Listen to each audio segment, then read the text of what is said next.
నమస్తే మేడం. మీ పేరు? పరమేష్. ఓకే. ఏ ఏరియాలో ఉంటారు? ఇక్కడ Yadagiri Nagar. Okay. Jubilee hills నియోజకవర్గంలో జరగబోయే ఉప ఎన్నికల్లో ఎవరు గెలిచే అవకాశం ఉందంటారు? సో నాకు తెలిసి ఆల్మోస్ట్ నవీన్ యాదవ్ గారే వస్తారు. ఓకే. ఎందుకంటారు అట్లా? సో ఇక్కడ నేను యాదగిరిలో ఉన్నబట్టి మినిమం 5 years అవుతుంది. సో అప్పటి నుంచి ప్రజలకు ఏం కావాలన్నా ఏదైనా సరే అన్ననే అందుబాటులో ఉంటాడు. ఓకే. అంటే ఇప్పుడు రేవంత్ రెడ్డి గారి పరిపాలన ఎలా ఉందంటే ఏం చెప్తారు? సో రేవంత్ పరిపాలన ఇప్పుడే వచ్చి ఆల్మోస్ట్ 1.5 year అవుతుంది కాబట్టి ఇంకా జడ్జిమెంట్ అయితే చెప్పలేం, బట్ బాగానే ఉందని టాక్. ఓకే. అంటే మీకు తెలిసి ఎలా అనిపిస్తుంది? సో ఇప్పుడు స్టూడెంట్స్కి కానీ అందరికి కానీ ఆయన చాలా పోస్టులు ఇస్తున్నాడు అనేది అర్థమవుతుంది. So okay. మళ్ళీ కూడా రేవంత్ రెడ్డి గారు వచ్చే అవకాశం ఉందంటారా?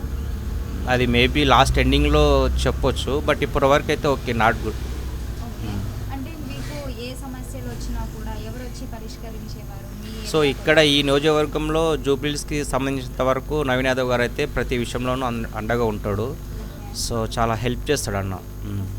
అంటే మీ ఐడియా ప్రకారంగా బీఆర్ఎస్ పరిపాలన నచ్చిందా లేదంటే రేవంత్ రెడ్డి గారి పరిపాలన నచ్చిందా? సో ఇక్కడ ఎలా అంటే పరిపాలన ఏది ఉందని చెప్పడం కంటే సో మన నియోజకవర్గకి ఉన్న సమస్యను ఎవరైతే దాన్ని పరిష్కరిస్తారో వాళ్ళు గ్రేట్.